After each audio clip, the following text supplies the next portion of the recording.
My name is Juana. I was born in Mexico, and I arrived in Denver when I was 7 years old. I don't think I ever thought about having a child at all. So I was 14 years old. I was a freshman in high school. I didn't know about pregnancy. I mean, I had taken sex ed class in middle school, but I wasn't quite sure. But I didn't think, I really didn't know what to expect or what. I knew that I had missed my period. And somebody else told me that, I think you're pregnant. And I was like, my first thought was I should get an abortion. But at the same time, I was only 14. My English was so limited at that time. I didn't know what to do. I was just confused. I just kind of let things go. I didn't tell anybody I was really pregnant or went into the doctor until maybe I was 6 months. I mean, obviously I thought, my mom's gonna find out once my stomach gets bigger, but I really never told her. I just kind of went to the clinic one day, and the nurse told her that I was pregnant.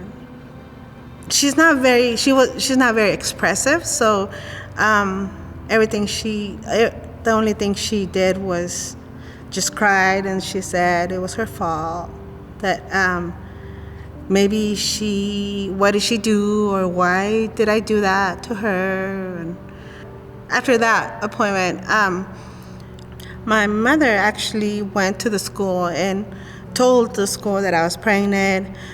She didn't know if I can continue at the school, and the school referred me to Florence Creighton, which is an alternative school for pregnant teenagers. And back in 1992, when I was pregnant, it was a small school. And at that school, things kind of went better just because everybody was in the same spot as I was. I think that kind of just made it easier for me to say I can do this, or that it would be okay. My mother, I don't think she knew how to react to myself having a baby, not being married, not having anybody there. But I think once my son was born, then my stepfather and his family had been in the United States for a longer time than we had. And so they were more adjusted to somebody having a baby at a young age. So they really helped. Like they gave me a crib, they bought clothes, they helped with the baby. And so for, I want to say the first 2 months, I still lived at my mom's house. And then my son's father came, and he wanted us to come and live with him. So my mother said, I think you should go live with him because he's your baby's father and you should go. Even though the whole pregnancy we didn't have a relationship. We didn't. So I did. I went to go live with him. I just thought, like, okay, this is what you're supposed to do, He's your baby's father. You go live with him. Whatever the life is, however he is, or it doesn't matter. He's your baby's father. And so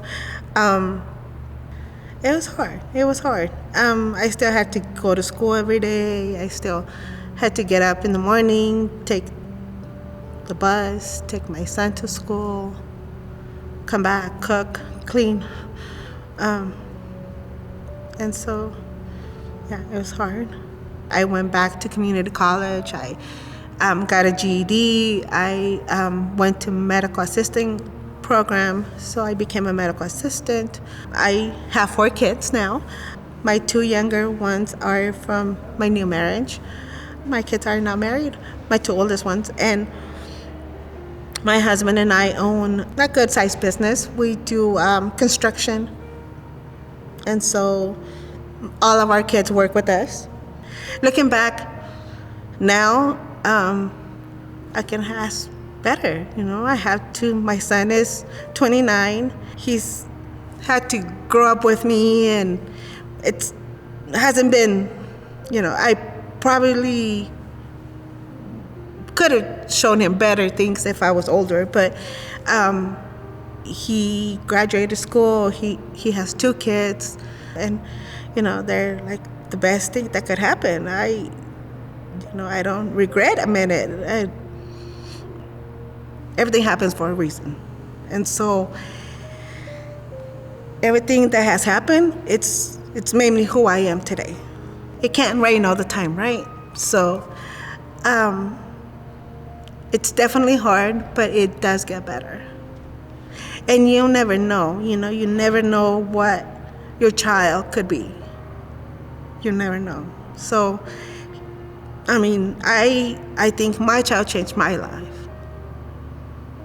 He did.